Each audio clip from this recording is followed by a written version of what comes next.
Hey guys, today's video topic is pretty straightforward. These NBA players at one point in their careers were labeled as busts. But then, over the years, they've revived their careers. Most of them are no longer considered to be busts, although it's debatable depending on who you talk to. In this list, I'll only be including players who were a top 5 draft pick, since people usually don't label players drafted lower than that as huge busts anyway. So that's my cutoff point. So all these guys on the list are top 5 picks. Alright, let's get started. Tyson Chandler. In the 2001 draft, the Bulls made a trade that shocked the entire NBA. The Los Angeles Clippers have traded the rights to Tyson Chandler and the contract of Brian Skinner to the Chicago Bulls for Elton Brand.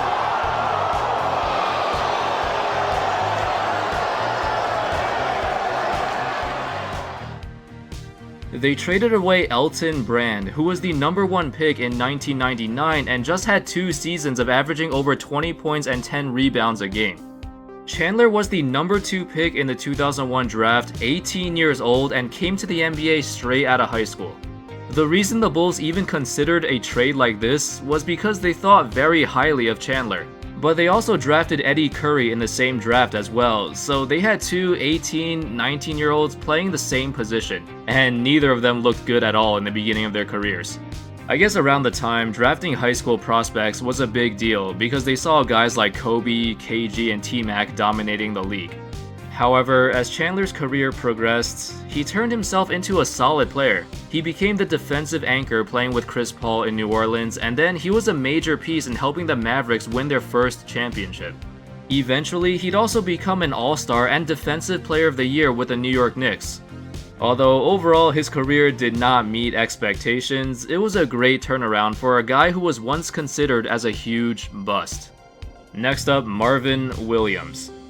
The 2005 NBA draft was filled with some amazing players, which included Deron Williams and Chris Paul. However, Marvin Williams was the guy drafted at number 2, ahead of both of them. At the time, the Atlanta Hawks took a huge gamble, going with the 6'9" tall, super athletic guy with huge potential, over 2 point guards who were seen as the safer options. And as all of their careers progressed, Deron and CP3 developed into superstar point guards, while Marvin was nothing more than a role player on a playoff team.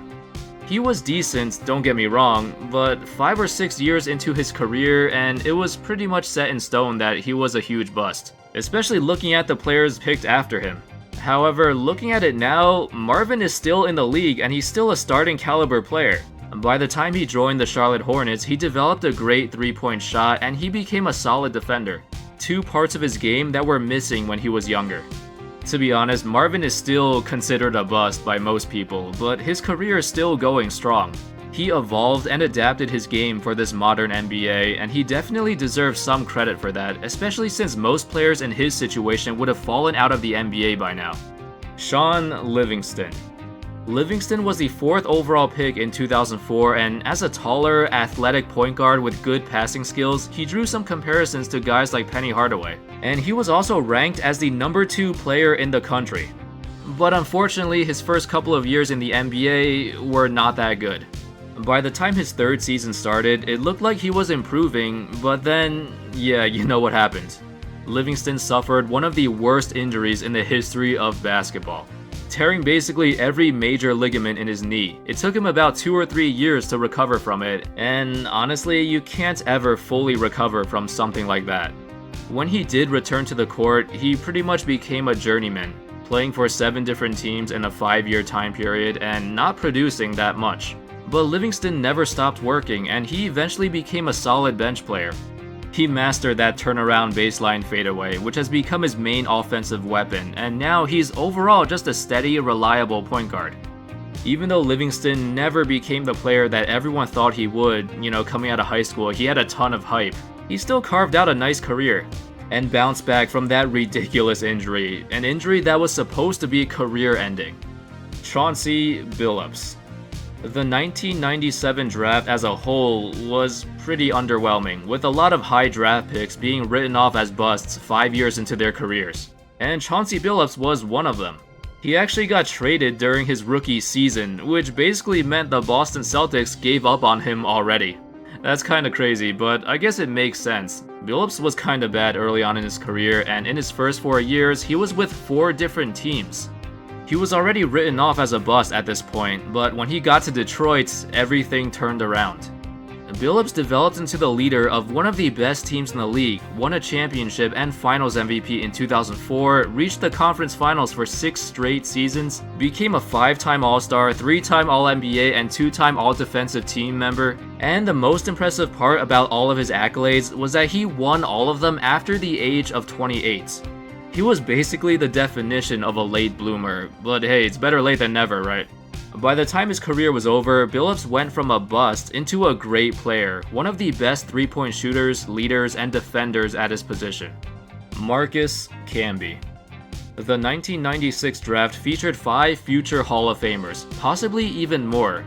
But the guy who got picked number 2 in that draft, Marcus Camby, did not have a career that was as great as some of the others. Don't get me wrong, he was a solid player for a long time, but if you're the number 2 pick in a legendary draft like that, then the expectations are higher. And Camby just did not meet those expectations.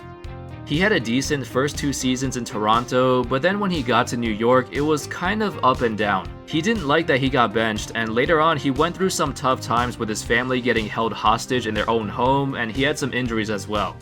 Overall, his career was going downhill due to a bunch of different factors.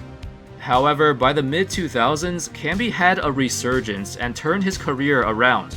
He had all of his best seasons after the age of 30 in Denver. From 2005 to 2008, he averaged 11 points, 12 rebounds, 3 assists, 1.2 steals, and 3.3 blocks per game. During this time, he also got selected to the All-Defensive Team 4 times and won Defensive Player of the Year in 2007. So it was a nice turnaround for a guy who went through some tough times early in his career. And that's all I got for the list, but I also want to give some honorable mentions. Andrew Bogut, the number 1 pick in the 2005 draft, was also drafted ahead of Chris Paul and Marvin Williams, just like Marvin. I've seen a lot of people label him as a bust, but then revive his career in Golden State, but that's not true at all. He was always an amazing defensive player, and he had his best seasons in Milwaukee. The problem was, he was playing in Milwaukee, and back then, they did not get that much exposure. Nobody really knew how good he was playing because not many people watched the Bucks play at the time. When he got traded to Golden State, the only thing that changed was that he got more recognition, cause, it's the Warriors. And he was also able to stay healthy. Also, Otto Porter Jr. is another player who was labeled as a bust after his first 2 seasons, which were kinda bad, but he turned it around really quickly. Now he's one of the best role players in the league, and he's a great fit for the team. And of course, we can't forget Kwame Brown.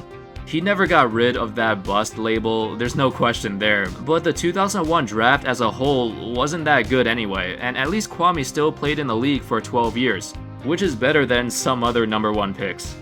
Alright, that's all folks, thank you so much for watching. If you enjoyed that, don't forget to leave a like and subscribe, comment, all that good stuff, and I'll see you next time. Peace.